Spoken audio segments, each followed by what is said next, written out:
I'm very happy to be here to host this panel of extraordinary women.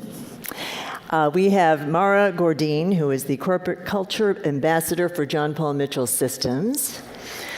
Nancy Leung, who's Head of New Product Development for Biossance. And we have a little video that we're going to show on Nancy. And let's look at that right now, and then we will bring out Kelly. Squalene keeps skin hydrated and smooth. As you age, your skin makes less squalene. The only way to get squalene was to harvest it unsustainably from shark livers, until now. At Biossance, we pioneered a sustainable way to recreate squalene. Our scientists spent years in our Berkeley lab using biotechnology to produce squalene as safely and effectively as the body already does.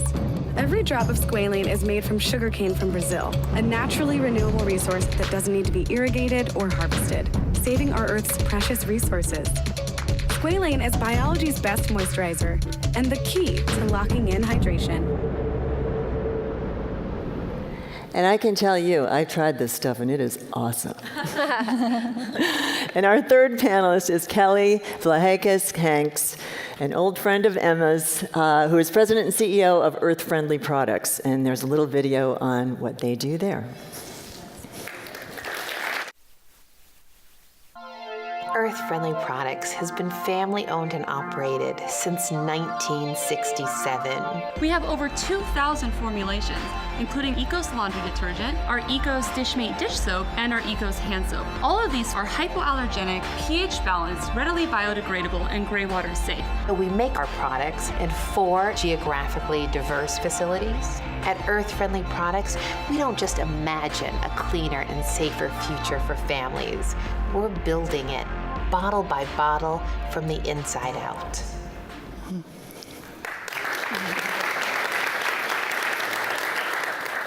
We've been talking a lot about doing well and doing good.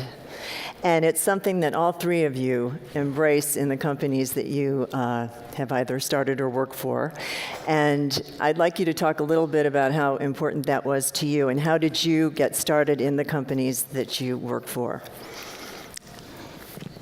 Begin with me. Sure.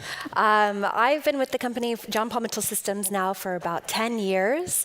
I was fortunate enough to fall into it. It was the beginning of the downturn, and fortunately a dear friend of mine had just started working for John Paul.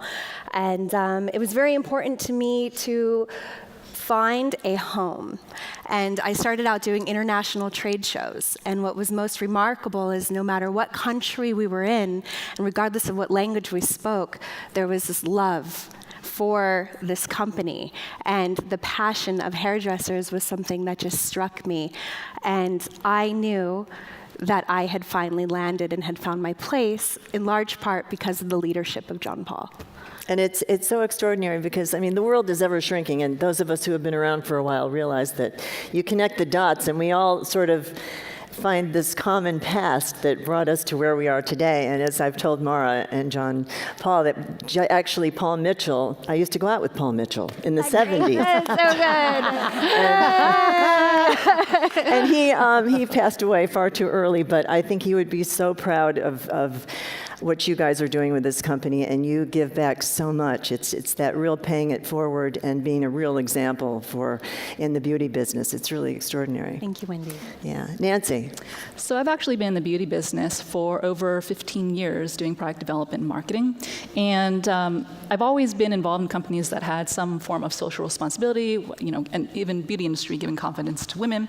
But when I was called from Amyris, which is a parent company for Biossance, I was very interested because I thought, what is some small part in the beauty industry and my part that I could make a difference in the world? And Amyris is a biotech company that makes sustainable raw materials instead of petrochemicals. And Biossance was the brand that was launched to be a direct-to-consumer brand, because the philosophy was that if we can reach those consumers to make that difference in their lives and to have a tangible experience of what biotech and sustainability can be for them, you can start changing from the consumer up rather than from the brands down.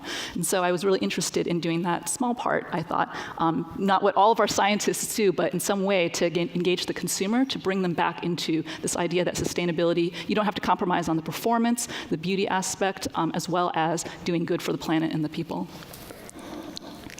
And in my case, I actually grew up in the family business. So last year we celebrated our 50th anniversary. And my father started our company in 1967. And he was really this passionate, visionary individual. Came to this country in the 1950s, $20 in his pocket, didn't speak the English language, lived in homeless shelters, and ended up studying chemistry because of the Greek root words, and looked around and saw what was happening. He was really inspired by his time as a child in Greece and all of the natural things his mother used. And at that time, Rachel Carson's pivotal work, Silent Spring, had come out, and he realized we needed to be doing things differently. So started the company in his garage in '67. I joined full-time in 2003, and I have been there the last 15 years. And it's been so exciting to see his initial vision and mission really be accepted so widely by consumers. Consumers now have more access to information. They realize the importance of ingredients that go into cleaning products. And although I lost my father many years ago, his vision and his mission really live on in our company. And for us, it was really important to not just make green products, but to really serve as an industry leader in how to manufacture them sustainably.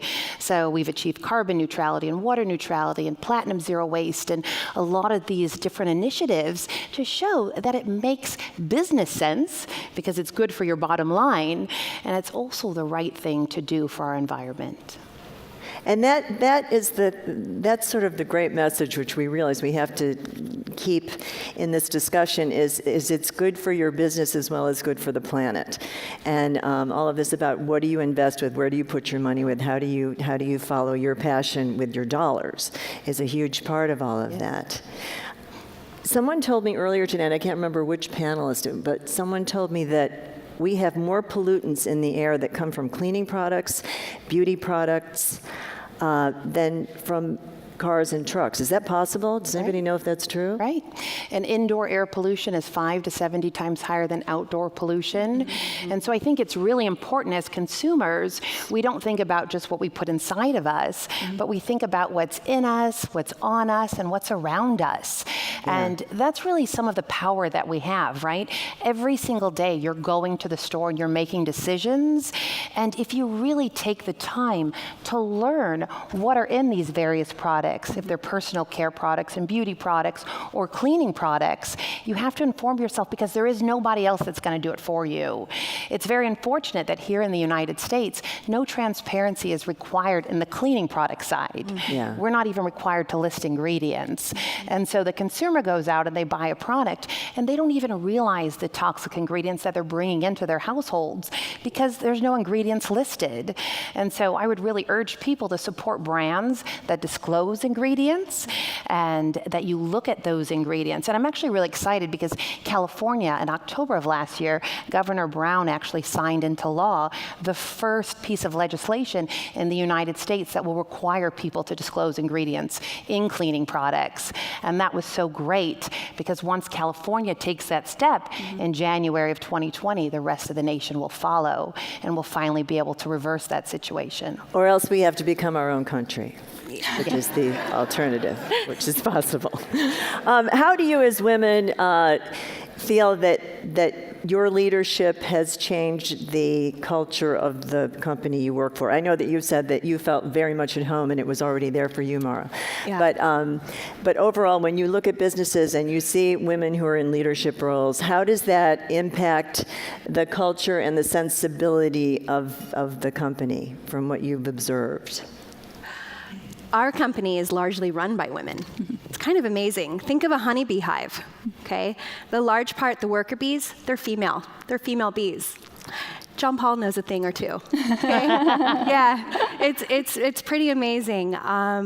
We have a company that is in large part run, facilitated, executed by females. And it's not just because it's a beauty industry, it's because the people that are attracted to our company, be it our customers or be it the staff and employees of John Paul Mitchell Systems, we are go-getters, super organized and always innovative. John Paul we're privately held.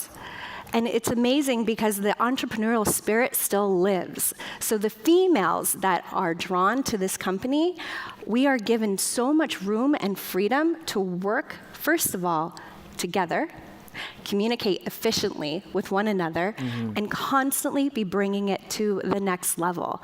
Of course, we have men in our company as well, but we really, in large part, our company is still small. We have just over 300 people, but we are a global company. We are family-run, family-operated. What you see, in large part, are people's children are now joining the company. I don't know about you guys, but I wasn't trying to work where my mother worked. And we see generations joining this company. And I think that because of the strong females, a lot of them, John Paul was raised by a single woman, and somehow single mothers have found this company, and they have been able to excel from being a receptionist to vice presidents of our departments. And the female equation, we're very proud of it, but it's not defining. It's just the way that we work and the way that John Paul has organized his company, we are all side by side. So there's no glass ceiling in that company? Absolutely not. Yeah. Sky's the limit. The only person that can get in the way of yourself in that company is you. And we make that very clear. So whatever new ideas you have, we invite them, and we bring them, and we try them out. Some things land, and some things don't, but we move on. And do you guys think that comes from the feminine sensibility that maybe John Paul also embodies, but the idea of team building rather than being the exception and rise to the top and be the big cheese in the room? What would you say, Nancy? I think that women bring together, one of the values that I really appreciate are the collaboration that women bring into teams. For myself, our teams, I work with a lot of R&D, a lot of marketing, and all different teams that bring together their unique set of skills. And I think women have a good way of incorporating all of those and bringing to light the things that everyone is an expert in, building together on a singular mission. And I think sustainability is actually a great equalizer in the sense that we're all human, whether we're male, female, or any race, we're all on this planet Earth. And I think the mission of Amyris, most of the companies are actually scientists, and half the executive team are actually women. And I think being able to show women executives, especially in the math and sciences, that they're inspiring women to be able to see, I see someone like me that could be in this executive role, and not to shy away from being able to bring together my perspective as a female, not only in some more traditional roles that are seen in women, but also in the sciences, I think are very important. Yeah, and in our case at Earth Friendly Products, more than 50% of our executive team and C-suite is comprised of women. 75% of our technical team, our chemists across the nation, are women. 100% of my legal team. So we have a lot of really wonderful women in leadership roles. I have a few in the room here today. Dr. Nadare, who's my VP of Sustainability. Evie Giovannopoulou, who's the architect that built all of our facilities. So we've got a lot of really great women in leadership roles. And I would say to everybody, it's very important to have a diverse team at your company. And a diverse team does many things for your company. First of all, it allows you to speak to a diverse consumer. And so how can you really speak to women if you don't have women at the helm or as part of the fabric of the company? company, it's really important to be able to connect, to speak in an authentic voice. So I think companies that really make sure to look at a lot of different things. Diversity leads to a bigger talent pool. Diversity leads to better decision making and even financial performance. I was just reading an article in Fortune magazine that said companies that have more women on the board have a 53% greater return on equity. So people really need to start promoting more women, and more women need to mentor more women. Yes. Because that's also critically important. And that way, our daughters grow up, and they think of being CEOs and presidents and the head of development and product development and all of these things, because they see a lot of models in their life that are showing those behaviors. When we were backstage, we were just talking among ourselves, and you were mentioning being inspired by your daughter, Kelly.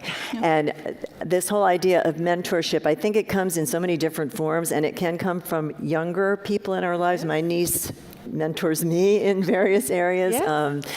But when you were coming up and learning and coming of age, did you have a specific woman mentor or a male mentor who really empowered you and let you believe that you could attain whatever goal you sought after? Absolutely. Absolutely. Yeah. My mother is my hero, hands down. If my mom told me I could fly, I would go out there and try it. I was so fortunate to have her strength. My mother is African American, and clearly I'm undercover. So I was raised in an all-white town. My mother was one of 5 people that was black in my town. She wouldn't go to PTA meetings because she feared for my safety, really, and she wanted to make sure that I had a fair chance. So although she kept herself a bit hidden, she always told me that I could do whatever I wanted.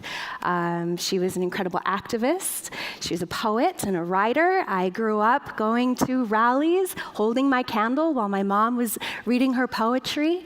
There was just always the power of positive thinking and letting me know I could do anything, and nobody could ever get in my way.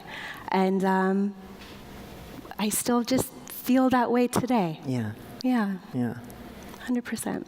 What about you, Nancy? So I was fortunate enough to have a lot of bosses. I didn't have any long-term mentors, but I was fortunate enough to have a lot of people who I work for who really saw the importance of giving that advice in career for women especially. One particular woman, when I was working at Bare Essentials, was, she had 3 children, she had risen in her career, she was a VP, and she recognized that, I need to give back to those who work for me and give them that confidence that you should participate. She brought me into strategy meetings. I was a fairly junior person. I was exposed to investors and exposed to strategy and exposed to so many things that I didn't even consider in the area that I worked in. In product development, you're not necessarily thinking about a lot of the business aspects of a company. And I was very fortunate to be able to have that exposure. And also later on in my career, another man, he didn't necessarily know the specific things that in product development, but he was a great mentor in that second level, or that level of leadership that I started growing into. And I remember I was pregnant and I was feeling really down about, can I do this? Can I make it to the next level? I don't know if I can keep going on at this rate. I think I'm happy at the level I'm at. And he said to me, Nancy, never say that out loud, 1. And 2, you can do this. Yeah. And I'm gonna give you an opportunity to do it. And in fact, he felt, despite being pregnant, I was actually promoted during that time to a VP level. And he felt it was important, had nothing to do with whether I was pregnant or not, but that I definitely had the experience of not only of the work that I did, but also the leadership that I started bringing into my own teams. And he felt important that I need to recognize that. So I was very fortunate for that. And actually, I have so much in common with Mara. So as she was telling her story, I could certainly relate to it. My mother, too, was my greatest mentor. And I, too, am of mixed descent. My mom's African American and my father's Greek. And I think there were 3 really valuable lessons that my mother taught me. The first was perseverance and resilience. And so my mother had grown up in the foster care system and as a ward of the state, yet she never allowed her past to define define her. She raised me in this wonderful home with lots of stability and warmth and love, and was such a wonderful present force in my life. And she showed me that you shouldn't stay trapped in the past, and that when there's obstacles, you overcome them, and you overcome them in a very positive way. And I think, as I sit at the helm of our company, I encounter obstacles all the time. And it's extremely important that my team sees me in a very positive light, leading in a positive direction, and a lot of that I got from her. Also, putting family first was something that she taught me, and I certainly do that in my own personal life. I was talking to you about my daughter backstage, but also with all of our team members. We believe it's very important to put family first. That's why we pay a fair living wage. That's why we have a lot of wonderful benefits, paid maternity leave, paid paternity leave, and things like that, because your employees are far more loyal and productive if you allow them the time and the space and the energy to be with their top priority, their families. And she also really taught me to embrace my ethnic identity and to draw strength from both my Greek and African American heritage.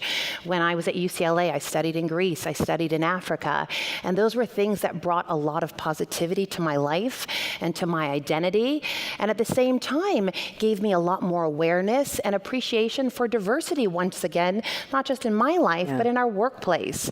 So I was saying before, it's important to have women in the organization. It's also important to have a very diverse workforce as well. At Earth Friendly Products, 61% of our team are African American or Hispanic, 38% are in executive roles, and again, it makes us much stronger because we can powerfully communicate with a diverse customer base. And there's more perspectives at the table, there's more opinions, there's more ideas, there's more creativity, and that kind of atmosphere really supports the growth of a company. So I really thank her for all three of those life lessons. And I think it's important for all of us to remember, too, that it's not just a feminine thing, that there are opportunities for women to mentor men, just as we need to be mentored by men for things in areas that maybe we don't have as much strength. And I wonder, to that point, what challenges did each of you face in terms of your personal traits? We all have things we're good at, and then some other things that we're not. Some of us hate public speaking. Some people don't like to have to fire someone or do, management stuff, but you may be thrown into a position that you're not really comfortable in. And how did you learn to do that? And I guess the second part of this would be, were you ever in a situation where you really did feel you were not invited to a seat at the table? And did that make you feel even more resilient and stronger about, I'm going to do this?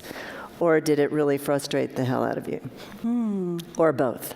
Good question. All right, two-part question. I don't even remember what it was. But I think I've got it. You could take any part of that you want. The first part is, I don't think that any time when you're managing anyone, really to be paying attention into gender. Okay, so we do something where we do multiple personality tests, right? And we get to find out how we process information. Because at the end of the day, it's not about my gender, it's how I learn, and it's how I communicate. And it's the whole object of communicating is to be able to tailor your message in the way that it will be received by whomever you're speaking to, regardless of gender. I know there are certain people in my company that understand bullet points, and they're just, and then there's some people that appreciate a more flowery approach. Some like pictures, right? So it's understanding how best to tailor the message, and then that is what brings you together, and then finding out how they can contribute,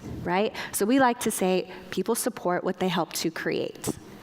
People support what they help to create. Get the buy-in, right. Create the team, accomplish your goal, and have a good time doing it. Have there been times where I felt like I didn't have a seat at the table? Yes, but not because of my femininity, but I think maybe, possibly because of my femininity, now that I'm thinking about it, there's always opportunity to prove. I don't know about how other women, men feel in the room, constantly proving. I'm only as good as my last gig, right? So every day is a new day. Let's go. Let's go, let's go, let's go. Nobody else is putting that pressure on me besides me, right? My bar is here, and I want to go even higher, only because together we can accomplish so much. So I could just keep going on. Yeah, you're a good cheerleader. Go for it. You're saying I think it's exactly right, to adapt your management style to the person that you are managing. I think that's the key, whether it's gender or race, or even generations. I think that's something to also consider. I sometimes see the biggest divide there. And that when you adapt the way you manage and you learn about that person, you build that amount of trust in them as well. And they feel more comfortable being able to tell you what it is that their goals, it might be different from one person to another, and to be able to tailor their career path and their goals to that particular person. And I think that's been something learned over the years. I think it's a lot easier to do a cookie cutter approach, but I think as you adapt to each person, you actually get a more successful team, and that all of you together feel like you're building something together. And I think that's an important way to consider managing your peers, whether they're male or female. And in terms of a seat at the table, I don't know that I always had that sense of not being at the seat at the table, as you said, being female or not. I think sometimes it was either youth at the time or for other reasons. But as to what you said, that resilience to always strive for the best and to try to get ahead what your passion is, I think that starts to show through. I think I've had occasions where new bosses or supervisors might come in, and there's an assessment that they're not sure who you are, but to not be combative in any way. I think it's always been open-minded and a collaborative effort. I think they can see the passion that you'll have inside you, and the passion that you have for the work that you want to do, and the mission that we're all in the same boat. I think it's not about you against me, especially even whether you're your supervisor or the people that you are managing. I think that's something that if you can all see that you're at the same mission, and back to the sustainability, I mean, for our company, that really is something that drives everyone in the company, that we're all in this mission to stop using petrochemicals. We don't need it anymore. And there is a better way that is both economically and environmentally sound. And I think that's been a good driving force, and for myself included. Mm-hmm. So I think we're all kind of in agreement in terms of our managerial styles. I, too, believe in situational leadership, so really assessing the individual personality, and then really looking at, does that person need more guidance, need more structure? What type of emotional support do they need to produce the optimum work? So really looking at those things. But I think authentic leadership is a combination between both situational leadership and creating a really positive, ethical climate. And I think I've really strived to do that in our workplace. And so that's how I really manage and lead our teams. Your second question, I certainly have met on many occasions. Is your father coming? Is your husband coming? Is your brother coming? So everyone is looking for the male family member to show up in the room. And it's quite unfortunate. I see it less and less over the years. Isn't your brother 20 years older than you? He is. I'm still the decision maker, right? So these conversations are still happening, and that's why it's very, very important that we have more women in leadership roles and that we make it more of the norm, because when you walk into the room, these questions should not be asked of us at this level anymore. Right. When we spend so much time, so much of our lives, such a huge portion working, most of us, we who love what we do are so incredibly fortunate. And I wonder how that has revealed itself in terms of your generosity. Someone on an earlier panel was talking about radical generosity. For those to whom much has been given, much will be expected. And how do you guys in your company pay it forward? For me, I'm in a very unique place, I feel. As I mentioned, I started 10 years ago, and I was originally hired to do international trade shows, domestic and international trade shows. And then one day, both John Paul, the president of our company, and he's now our COO, came to me and they said, Mara, we have this idea. We don't really know what it is, but we think you'd be great. Do you want to do it? And I said, yes. And then I said, but what is it? And it was to be the corporate culture ambassador. And just as quick as I was brought into the office, I was ushered out and thought, oh my goodness. And then when I sat with this, for me, it was so incredible because I've never felt so valued and so appreciated. And for those of you that are managers and supervisors and business owners, to truly acknowledge and to be seen as an employee, guess what I get to do? I get to go to work every single day and be me. I am paid to be Mara. With my heart and my spirit and my mind. I get to sit here with you right now. What an incredible opportunity. This is living, this is love, this is life. So paying forward, I do every single moment in my day. Every single person that I come across, it is my goal for them to leave feeling a bit better than they did before they saw me. And when you love yourself, as Van so beautifully talked about, when you love yourself enough, things open up and you are truly seen and you are truly alive, and that's a gift, and you do pay it forward every moment that you get. And you can do it energetically. You can do it without a word. You do it with your heart. You do it with your presence. And you continue to regenerate. I'm very, very happy. There's a documentary that just opened that Wim Wenders did on the Pope, and I saw an excerpt from this, and he asked him at the end, what would you say are the most important things you could tell people to help shine some light on this world? And he said, smile and honor your sense of humor. Yeah. And I think those two things are something we have to always keep in mind in this mission to save this planet, because it is fear versus love. And I think that's what you were talking about. Nancy, do you want to add to that? I think some of the ways that I've paid it forward, especially in a lot of the women I manage, there's not always that confidence or not always that opportunity to move forward. And I think that's something that I've prided myself, in, as I said before, I had some mentors and coaches that really saw that in me and gave me the opportunity to rise, even though he saw that I had a little bit of hesitation at that point in my life.